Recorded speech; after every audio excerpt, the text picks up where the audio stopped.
Programang ito ay rated SPG, striktong patnubay at gabay ng magulang ang kailangan. Malaki ang magiging gulo sa pamilya Guerrero dahil sa politika. Gusto kasing makaupo ni Olivia bilang mayor. Pero ang papatakbuhin ng kanyang pamilya ay ang bunso nilang si Miguelito. Kaya hindi papayag si Olivia. Wala siyang magagawa kundi kalabanin ang sariling pamilya. At dahil tuso ang pamilyang ito ay sila mismo ang magpapatayan. Konektado at damay dito ang mga Montenegro dahil ang mga Guerrero ang kanilang protektor.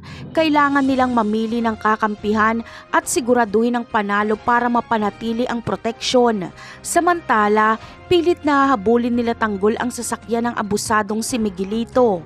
Hindi sila titigilan ni Tanggol kaya mahahabol nga sila. Dito ay galit na galit si Tanggol. Tuturuan niya ng leksyon ng abusadong politiko na ito. Magkakatutukan ng baril. Magpipigil ng galit si Miguelito kaya hindi siya papatol kila Tanggol.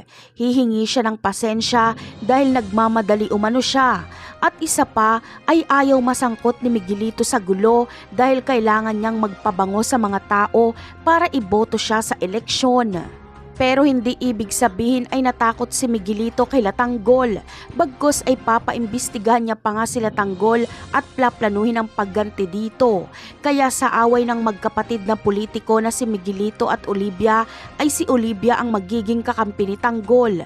Ayaw niya kasi sa magkapatid na Roberto at Miguelito dahil mga tiwali ito at abusado at naghahari-harian. Napakarami pa nating dapat abangan sa mga susunod na episode. Paalam!